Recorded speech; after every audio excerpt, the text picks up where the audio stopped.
2024년도 1월이 어느덧 지나고 이제 2월을 또 첫 주를 맞았습니다.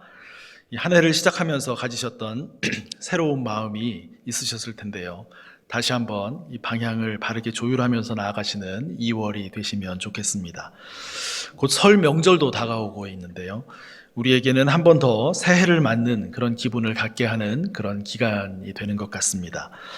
가족, 또 동료, 친구, 교우들 간에 서로 따뜻한 격려를 주고받는 그런 명절이 되시면 좋겠습니다. 우리 교회의 교우들은요, 참 다양한 곳에서 이곳 아신대 대강당으로 이렇게 모이시지요. 함께 예배의 자리를 사모하며 매 주일 모입니다. 오늘도 서울 여러 지역에서, 그리고 인천에서, 또 경기 성남, 또 수지, 용인, 광주, 퇴촌, 강상, 강하, 개군, 서종, 용문, 또 양평의 여러 곳에서 제가 말씀 미처 못 드린 곳이 있으면 용서하십시오. 또 강원도, 원주, 홍천, 춘천 등에서 모이신 우리 형제 자매님들 모두 반갑습니다. 양평에 계시는 분들이라고 모두 근거리에서 이렇게 쉽게 교회로 오시는 것은 아니라는 것도 점점 더 제가 알게 되고 있습니다. 30분 넘게 또 차를 타고 오시는 분들도 계시고요. 보통 양평 근처 안에 계셔도 20, 30분 정도 운전해서 오시는 것은 기본, 거의 보통이신 것 같습니다. 제가 볼 때 우리 교우들은요, 적어도 이 서울 경기 지역 내에서는 지역적인 아주 다양성이 이렇게 확보되어 있다라는 그런 생각을 하면서 아주 우리 교회가 그런 점에서 또 개성이 뚜렷한 그런 교회라는 생각을 하게 됩니다. 그리고 더 중요한 것은 우리 교회가 추구해야 할 그 교회의 본질에 대해서 깊은 관심을 하고 있다라는 점도 생각하게 됩니다. 모세골이라고 하는 개신교 영성 공동체의 뿌리를 두고 있어서 오래전부터 말씀 묵상을 훈련해 오고 있고요. 또 오늘도 성찬식이 있는 날인데요. 특별히 성찬의 중요성을 소중히 여기는 이 종교 개혁의 정신을 따르는 개신교회라고도 할 수 있을 것 같습니다. 우리 한 사람 한 사람의 개별성이 존중받아서 마땅하면서도요, 또 공동체로 우리가 조화를 이루어 나가는 일에 마음을 모으는 그런 교회로 더욱 새로워지고자 하는 그런 교회입니다. 또 그리고 한 가지 추가적으로 말씀을 드린다면, 지금까지도 그렇게 우리가 해왔지만 이 교회력을 따라서 한 해를 우리가 살아가는 이 신앙 훈련을 좀 더 심도 있게 이렇게 해가려고 하는 교회이기도 합니다. 오늘 주현절 이후에 오늘이 5번째 주일이고요.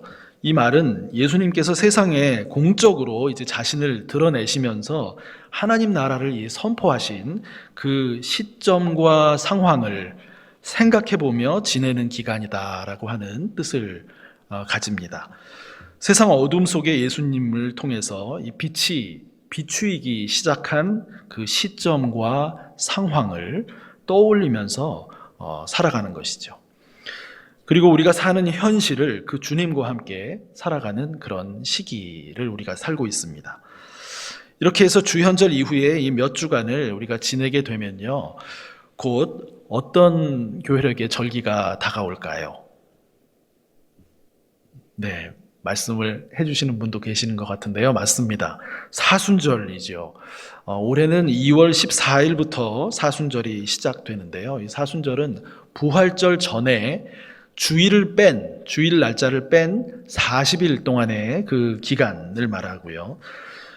세상과 우리를 위한 하나님의 이 극진한 사랑이 예수님의 고난과 십자가로 구현된 것을 우리가 기억하면서 우리 신앙 자세를 바로 세워가는 그런 기간이 사순절입니다. 예수님께서는 우리가 겪는 이 다양한 생애의 고난을 몸소 경험하셨고요. 잘 아시고요. 우리를 도우시는 분이시죠. 이 예수님을 신뢰하며 우리가 처한 이 고난의 현실을 넘어서면서 이 믿음 안에 살아간다라고 하는 것은 멋진 일입니다. 모든 사람이 생의 목적으로 추구하며 살아갈 만한 그런 멋진 일이라고도 말씀드릴 수 있습니다. 왜냐하면 이 예수님으로 인해서 세상의 어떤 방식으로도 경험할 수 없는 기쁨, 또 감사, 이런 가운데 우리가 살아갈 수 있기 때문입니다. 분명히 우리는 다양한 어려움과 고난에 둘러싸여서 나날을 살아가고 있습니다. 그런데 이런 어둠이 만약 모두 깨끗이 사라져야만 우리가 감사할 수 있고 또 기뻐할 수 있다면 아마 우리 인생에서 우리가 그 기쁨과 감사의 삶은 아마도 불가능하지 않을까 싶습니다. 오늘은 성경 본문을 세 곳을 읽었는데요. 욥기, 시편, 마가복음 이 각 본문에 공통적으로 나타나는 주제가 있다면 인생에서 겪게 되는 고통의 문제라고 할 수 있습니다.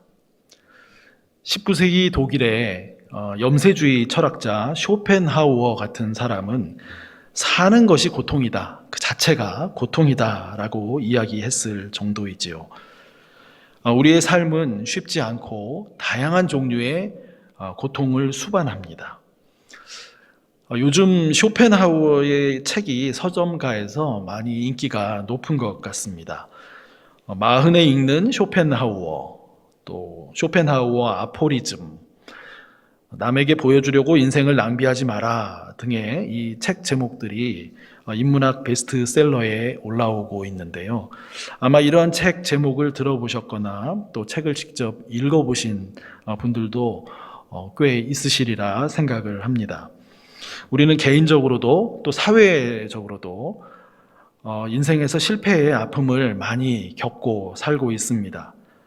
또 바쁜 생활에 자신을 들여다볼 여유가 없고 관계의 문제에 회의감, 또 상실감을 느끼기도 하지요.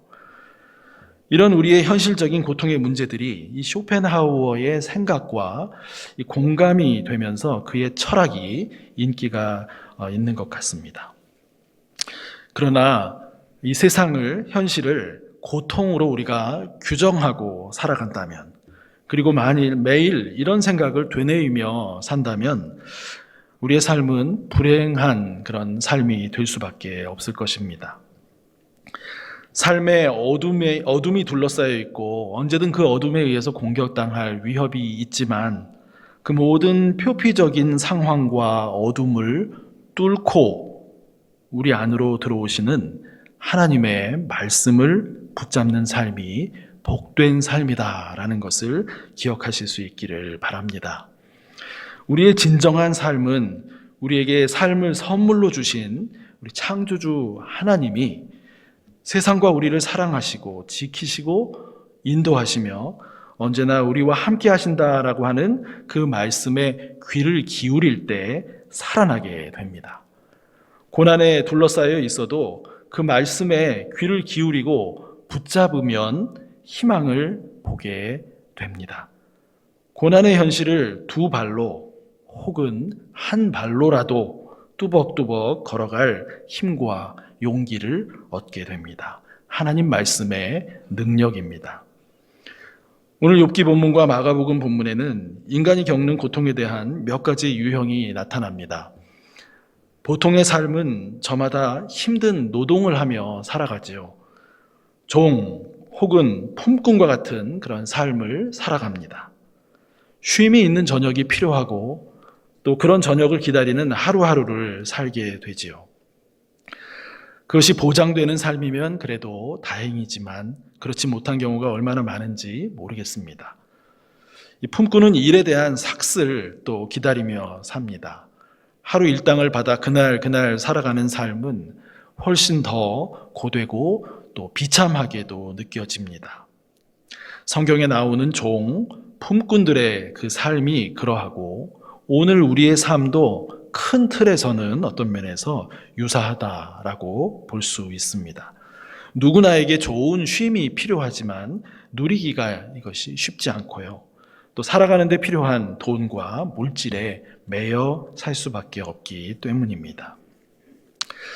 욥의 고통은 이와는 조금 달랐습니다. 온몸에 번진 피부병으로 몇 달째 잠을 못 이루는 그런 형편이었지요.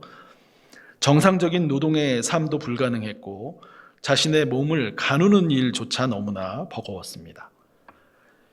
이 고통의 삶이 희망을 자꾸 가리고 또 절망의 시간으로 빨리 달려가고 있는 그 느낌에 둘러싸이게 되었습니다. 그가 드리는 기도 속에는 다시는 행복을 보지 못할 것 같다고 하는 두려움도 표현되고 있습니다. 오늘 우리 현실에는 삶의 다양한 스트레스와 이 압박감이 누적되어서 우울증과 또 공황장애 등과 같은 신경정신성 이런 질환이 고통스럽게 우리를 만들고 있습니다. 제 주변에도 가족을 포함해서 또 이러한 증상을 겪는 분들이 계십니다. 심하지 않은 경우라도 알게 모르게 우리 주변에 꽤 많은 분들이 이런 질환에 노출되어 살아가고 있는 것은 거의 틀림이 없는 것 같습니다. 청소년과 청년 등 젊은 세대까지도 이런 신경정신성 질환으로 고통받고 있는 것을 또 보게 됩니다. 오늘 우리가 읽었던 마가복음 본문에도요, 여러 병자와 고통받는 사람들의 모습이 나타나는데요. 오늘 읽은 본문에서는 열병을 앓고 있는 시몬 베드로의 장모를 예수님께서 고쳐주시지요. 예수님께서 그녀의 손을 잡아 일으켜 주셨다라고 표현되고 있고요. 열병이 나은 후에 그녀는 주변에 있는 사람들에게 수종을 들었다 이렇게 말씀하고 있습니다. 열병으로 인해 사람들과의 관계성이 끊어졌던 것이죠. 병 고침을 받은 후에 사람들을 섬기는 일을 열심히 하면서 관계성이 회복된 삶을 기쁘게 살아가는 그런 시몬의 장모의 모습을 보게 됩니다. 우리가 이 대목에서 인간의 고통은 이 질병 그 자체에도 있지만 그 질병으로 인해서 주변의 사람들과 관계성에 타격을 입는다, 또 그 고통이 크다라는 것을 우리로 하여금 생각하게 해줍니다. 예수님은 그 부분까지 보시며 병자들을 고치시고 귀신 들린 사람에게서 귀신을 내쫓으셨던 것입니다. 다시 욥의 이야기로 돌아가 보겠습니다. 고통당하는 욥에게 친구들이 찾아와서 위로랍시고 대화를 나누지요. 욥의 친구들은 하나님의 선하심을 변호하면서 하나님께 대항하고 있는 욥의 잘못을 비판합니다. 욥에게 뭔가 잘못이, 잘 모르고 있는 잘못이 있을 거라고, 이제라도 낫고 싶으면 그것을 인정하고 회개하라고 이렇게 조언을 하는데요. 이러한 친구들의 말에 욥은 위로를 받지를 못합니다. 아니, 겪고 있던 고통이 더 심화하는 아픔을 겪습니다. 욥의 답답함은 자신이 죄가 없는데 친구들이 죄를 인정하라고 다그치는 데에 있지 않았습니다. 욥도 알지요. 자신이 하나님 앞에서는 죄인임을 압니다.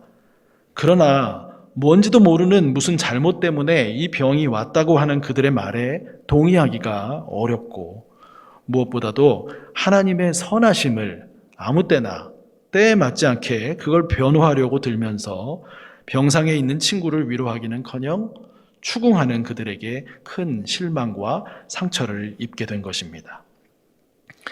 이러한 욥에게 하나님이 나타나십니다. 욥기 마지막 몇 장에 가면 놀라우리만큼 크신 하나님의 모습을 자세하게 일일이 말씀하시며 자신을 보여주십니다. 하나님은 온 세상의 창조주시요 온 피조물 생명의 주관자이신 자신을 욥으로 하여금 보게 하십니다. 이때 욥은 자신 안에 있는 의로움조차 그 크신 하나님 앞에서는 초라한 것임을 경험하면서 아주 작은 것까지도 하나님 앞에서 회개하기에 이릅니다. 욥기 마지막 장 42장에 보면 이 하나님께서 친구들을 나무라시죠. 그리고 욥에게 잘못한 말을 했던 그것에 대한 속죄로 숫소 7마리 또 숫양 7마리를 가지고 이 번제를 드리며 욥에게 가서 기도를 받으라라고 하나님이 명하십니다. 욥이 가진 이 고통의 문제는 한 인간으로 고된 노동을 해야 하는 그런 고달픔도 포함하고 있고요. 또 극심한 질병으로 하루하루 고생하는 그 일도 포함됩니다. 뿐만 아니라 이런 일로 친구들과의 관계성 속에서 상처받는 일들까지 포함되어 있습니다. 마가복음에서 시몬의 장모를 포함한 이 온갖 그 병자들과 귀신 들린 자들도 욥과 유사한 그런 고통을 받고 있었다라고 볼 수 있겠습니다. 이렇게 고통받고 있는 욥의 문제가 어떻게 해결되었나요? 하나님께서 자신을 욥에게 나타내 보이실 때 욥의 문제가 해결되었습니다. 욥이 친구들의 모든 인신공격성 말들과 상처 주는 말들에서 어떻게 자유하게 되었나요? 하나님이 어떤 분이신지를 보여주시자 그런 말들에서 자유하게 되었습니다. 욥은 하나님 앞에 나와 하나님이 모든 것을 하실 수 있는 분으로 이 하나님을 높이며 또 그 안에는 자신의 병도 하시려고만 하면 완전히 깨끗하게 하실 수 있는 분이심을 인정하는 그런 믿음을 표현합니다. 회개하게 되고 그의 삶의 고통에 대한 문제에서 벗어나고 있는 것을 볼 수 있습니다. 그는 아직 병이 낫지를 않았습니다. 그런데도 그에게 하나님이 자신을 나타내시자 그의 문제는 해결이 되었습니다. 비록 여전히 병이 남아 있었지만 그는 자유했습니다. 크고 놀라우신 하나님이 나의 하나님이 되심을 알게 되니 그 모든 문제가 해결된 것입니다. 하나님은 나와 함께 하시고 나를 인도하시는 분이신 것을 깊이 깨닫게 되니 고통스러움에 둘러싸여 있어도 자족함이 생긴 것입니다. 여러분, 이것이 구원입니다. 고통의 문제가 명시적으로 해결되지 않은 상태에서도 내면이 새롭게 되며 문제를 문제로 여기지 않게 되는 그 삶의 자리가 구원받은 삶의 자리입니다. 시몬의 장모에게는 예수님께서 직접 찾아오시고 이 병을 고쳐주시는 은총을 베풀어 주셨습니다. 그래서 현실적인 몸의 치유를 경험하며 삶이 회복되는 구원을 경험하게 되었던 것이죠. 시몬의 장모는 주변인들을 섬기며 수종드는 일을 하며 그 기쁨을 표현했습니다. 이렇게 하나님이 나타나시는 곳에, 찾아오시는 곳에 구원이 임합니다. 우리는 언제 그리고 어떻게 이 하나님이 나타나심을 경험할 수 있을까요? 우리가 기도하는 삶을 살 때 하나님과 가까이 하며 그분의 나타나심을 경험할 수 있습니다. 그러면 기도하기만 하면 언제나 하나님이 나타나 주셔서 또 우리 삶의 모든 고통의 문제는 자동적으로 다 해결이 된다라고 할 수 있을까요? 아무리 기도해도 응답받지 못하는 것 같을 때 어떻게 우리의 마음을 다스려야 하나요? 기도해도 응답받지 못하는 기도가 있음을 우리는 알고 있습니다. 하나님의 때와 우리의 때가 일치하지 않기에 그렇게 느끼는 경우도 많이 있습니다. 그렇기 때문에 응답하지 못하는 것 같더라도 우리는 기도해야 합니다. 성경에서도 또 다른 많은 기독교 영성가들의 말에서도 우리가 기도할 때 우리 안에 계신 그리스도께서 기도하시는 것이다라고 가르쳐 줍니다. 우리가 기도하고 싶어지면 우리 안에 그리스도께서 마음 문을 자꾸 기도하도록 이렇게 두드리시는 것으로 생각할 수 있습니다. 한편 우리 몸이 게으르고 우리의 삶이 분주해서 또 복잡해서 기도하지 않게 될 때 의지적으로라도 그 기도의 자리로 나아가는 일, 그런 것도 필요합니다. 여러 방해물을 옆으로 치우고 조용히 하나님 앞에 설 때 함께 하시며 또 우리에게 자신을 나타내 보이시는 이 하나님을 경험할 수 있기 때문입니다. 거기에서부터 삶의 문제가 해결되어 나아가기 시작하고 또 온갖 지혜의 보고가 우리 삶에 들어오는 통로가 됩니다. 그러므로 어려운 고통의 자리에 처할 때 우리는 더욱이 기도의 자리로 나와야 함을 기억하시기를 바랍니다. 마가복음의 예수님을 잠시 생각해 보기를 원합니다. 시몬의 장모를 고쳐주시자 날이 지나는데도 이 동네에 모든 병자와 귀신 들린 사람들이 시몬의 집 앞으로 다 모여들었습니다. 병든 사람들, 귀신 들린 사람들, 예수님께서 그날 많이 고쳐주셨습니다. 이 마가복음 초반부에 나타나는 이 예수님의 모습은요, 한 동네를 들었다 놨다 할 정도의 정말 폭발적인 인기를 누리시던 그 예수님을 생각하게 해줍니다.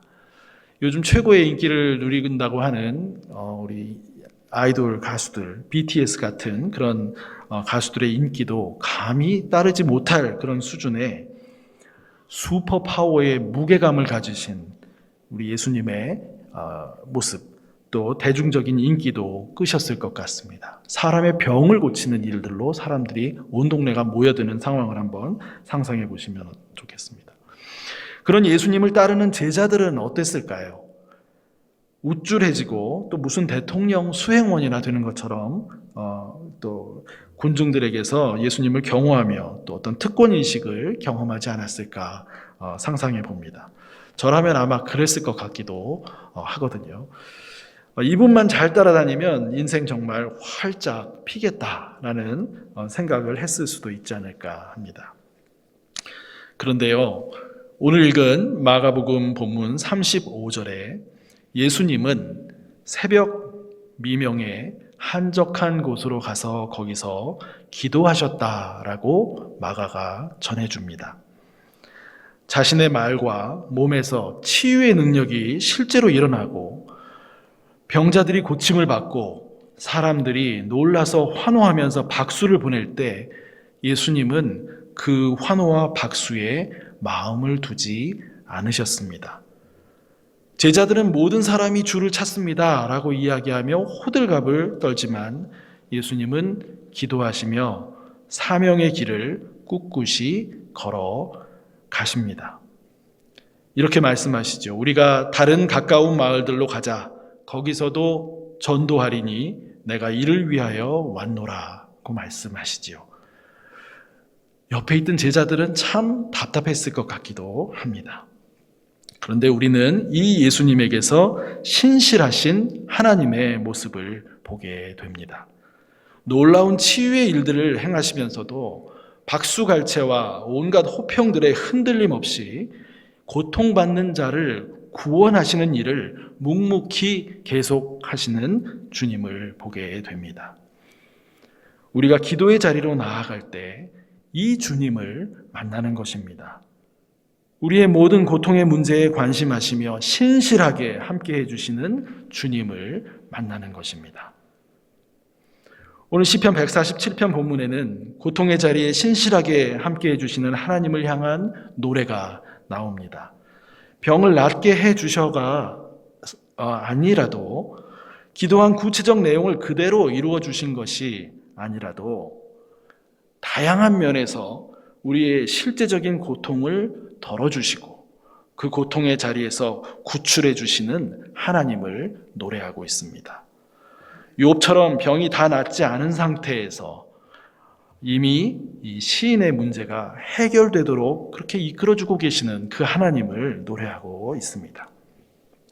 3절에 그가 상심한 자들을 고치시며 그들의 상처를 싸매시는도다 노래합니다. 질병의 고통과 투병의 삶으로 빠르게 지나는 것만 같은 생, 더 이상 행복이 없을 것이라는 그 두려움이 깃드는 삶에서, 희망이 자꾸만 사그러드는 생에서 상심한 마음이 회복되는 기적이 일어나는 것입니다. 하나님이 나에게 나타나 주셔서 함께 하신다 말씀하시니 절망이 변하여 기쁨이 되고 상처가 싸매어지고 치유되는 것입니다. 4절 말씀은 그가 별들의 수효를 세시고 그것들을 다 이름대로 부르시는도다 말씀합니다. 하나님이 수많은 별을 헤아리실 만큼 명철하시고 세심하시며 그 하나하나의 별들을 그 이름대로 그 인격을 존중하며 대화의 상대자로 만나주시는 것에 감격하는 것입니다. 우리를 대할 때 그렇게 하신다라는 말씀이지요. 무엇보다 욥과 같은 경험을 한 시인이 하나님을 찬양하는 이유를 5절에서 이렇게 말씀합니다. 우리 주는 위대하시며 능력이 많으시며 그의 지혜가 무궁하시도다. 욥에게 자신을 나타내 보이신 하나님도 크신 하나님, 세상의 창조주시요 만물의 주관자시며 생명의 주인이신 하나님이셨지요. 창조 세계를 다스리시는 일에서 하나님의 지혜를 나타내 보여준다라는 것을 또 말씀합니다. 그 지혜가 무궁하다라고 노래합니다. 147편 7절 이하의 이 후반부에는 이 무궁한 하나님의 지혜가 창조 세계를 운행하시며 돌보시는 그 모습 속에 나타나고 있다라는 것을 노래하고 있습니다. 하나님의 놀라우신 지혜가 우리 삶 속에 들어올 때 삶의 고통의 자리가 더 이상 낙심과 절망의 자리가 아니라 새롭게 일어나서는 그 용기를 얻는 자리가 됩니다. 이러한 하나님의 나타내 주심을 경험한 사람들은 시몬의 장모의 그 회복 이후의 모습에서 우리가 보는 것처럼 세상 속에서 하나님의 손과 발이 되어 살아가는 일로 부름을 받고 있습니다. 여러 고통의 상황에서 하나님이 자신을 우리 삶에 드러내 주심으로 염려와 걱정에서 벗어나게 되었지요. 마음의 상처에 치유함을 받았고 또 계속 받고 있기도 합니다. 하나님과 화해를 계속 경험하면서 절망스러운 우리 주변의 여러 환경적 요소에도 불구하고 희망을 간직하며 살게 된 그런 사람들이지요. 이러한 우리는 하나님의 손과 발이 되어 세상을 돌보고 섬기며 살라고 하는 그 초청에 응답하며 살아가는 사람들입니다. 하나님의 손과 발이 되어 사는 사람들은 다른 사람이 염려와 걱정에 빠지는 것을 덜어주고 또 붙잡아주고 위해서 기도해 줍니다. 누군가에게 상처 주는 말을 조심하면서 살아갑니다. 혹 상처를 주었으면 그에 대해서 사과하고 용서를 구하는 태도도 익혀갑니다. 오히려 상처를 싸매주는 말과 행동으로 주변 이웃을 치유하는 일에 참여합니다. 인간관계와 공동체에서 또 직장에서 사회에서 또 국가 간에도 화해를 이루고 평화를 이루는 일에 적극적으로 동참합니다. 부정적인 이야기로 가득한 자리에서 작은 희망의 불씨를 끄집어내며 공동체를 세우는 말과 행동을 합니다. 이러한 일들이 하나님의 놀라운 지혜를 경험한 사람들이 동참해야 할 일들입니다. 형제자매 여러분, 우리에게 자신을 나타내시는 이 하나님은 위대하시며 능력이 많으시며 지혜가 무궁하신 분이심을 꼭 기억하시기를 바랍니다. 이 하나님 앞에 나아가 기도하기를 힘쓰며 하나님을 만나고 그 능력과 지혜를 찬양하는 삶을 살아가시기를 바랍니다. 그리고 우리 삶에서 이 하나님이 우리에게 허락하신 은총이 이웃들에게도 전달되도록 섬김과 배려의 삶을 힘쓰며 또 이 한 주간도 승리의 삶을 살아가실 수 있기를 간절히 소망합니다. 기도하겠습니다.